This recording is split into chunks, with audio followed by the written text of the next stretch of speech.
Welcome to a new episode of Leveraging Real Estate for Freedom. This is where we teach you how to build your own real estate empire.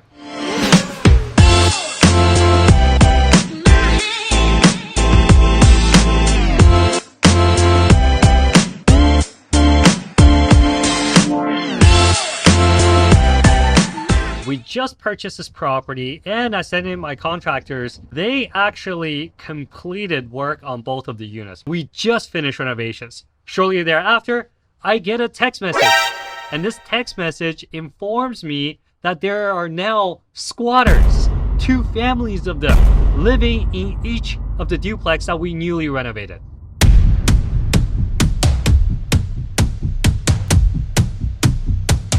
What's up, everybody? It's Jesse from Kaizen Capital. So we're on the way there to meet up with the cops, just so there's no confrontation between us and the squatters.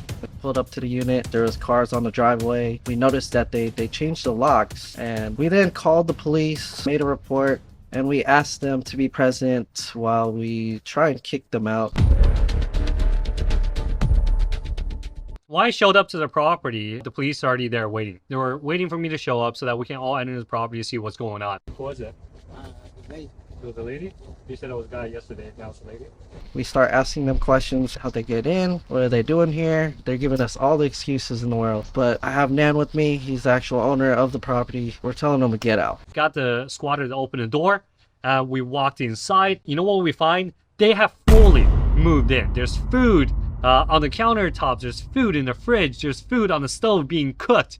Brand new tubs, brand new bathroom. Somehow they stained the entire bathtub pink. I mean, they fully moved in. So that was one set of squatters. The other set of squatter eventually, at first when we rang the doorbell, nobody answered. Knock on the door, nobody answered. Bang on the windows, nobody answered, right? But eventually someone opens the security door and pops their head out and hands us a stack of paper. Apparently it was supposed to be their lease agreement.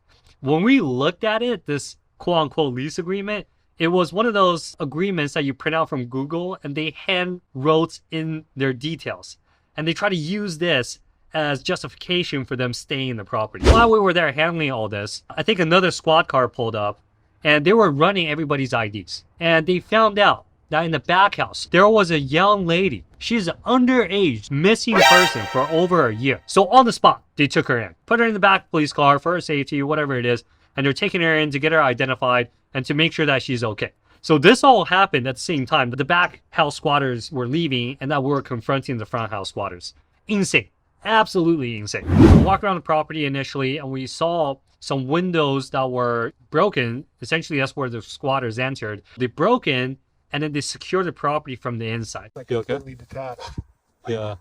This is broken, but this is like completely, this part of the window is completely detached. So yeah.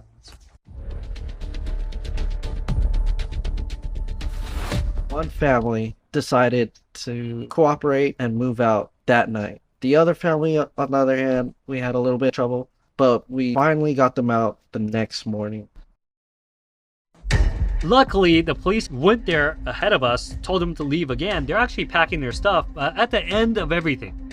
The mother's blocking the driveway, wouldn't let us go in unless, guess what? They had 2 conditions. Number 1, give them all their furniture. Number 2, give them all of their locks that they have installed on the property. There she is. Any way that I can get my furniture out the back house? Nope. You said no? Nope. I can't get my furniture? Okay, I'm gonna go try to start. Yeah, apparently they have some furniture in the back unit. I guess they let the other set of squatters use their furniture. We locked them out last night. Well, it's locked up right now, so that's technically our property now. So they're requesting all the locks on all doors. Well, they requested on both units.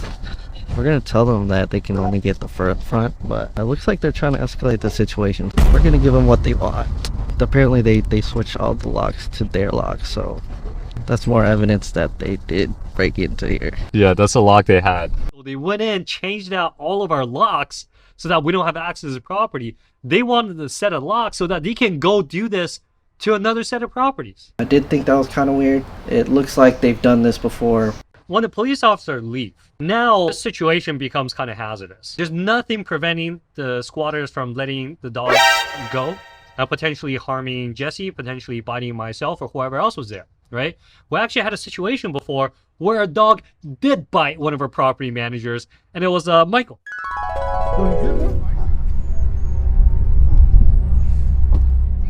Yeah. A dog did attack one of my property managers. And the dog here at Ford, it was way bigger. It was like 3 times the size. With the squatters in the back, we definitely cussed at each other. We definitely provoke each other. We're looking at each other funny. Funny meaning like aggressively, right? So now when the police officer leaves, what are we supposed to do? There could have very well been a fist fight.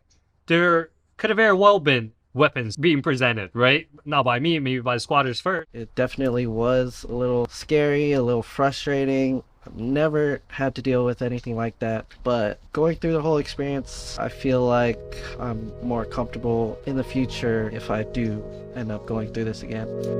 All the squatters have vacated. The units are vacant again. My contractors are there to secure everything. Deadbolts, boards, whatever, to secure all the windows, no access. So everything was secured, and subsequently they had to all go back. The contractors had to go back and renovate the units again after the squatters left. Caused so much damage, turned something brand new into a complete trash can, and we had to go in and just clean everything up again. If you're watching, you're an investor and you potentially have this type of issues or think you might, I will give you a couple suggestions. When you are renovating the unit, set up an alarm. We found this mobile ring alarm. It comes in a package. There is a cellular service, so you don't need Wi-Fi.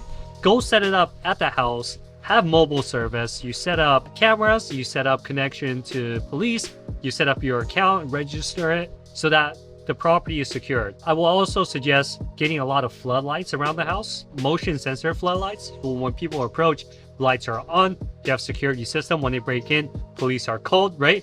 And also just be very proactive. If the property is in a low-income neighborhood, board everything up. I'm talking about commercial grade security. Make sure you secure the house. It's a small price to pay compared to having a squatter residing in your property for 3 months, causing damage, and you having to evict them in court and then renovate the property again.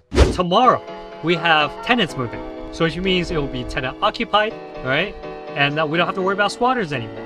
But for the bigger picture, we're actually developing this property as well. We're building 2 additional units on top of the property. One's an addition, one's an ADU garage conversion. So after we're done, this duplex will become a 4-plex. All right, cool. Thank you guys so much for watching. Make sure you follow and subscribe. Make sure you turn on notifications. We're here to share with you guys our experience, at the same time provide educational value so that you may learn from our mistakes. You may learn from our successes to help you build your own real estate empire. Until next time, guys.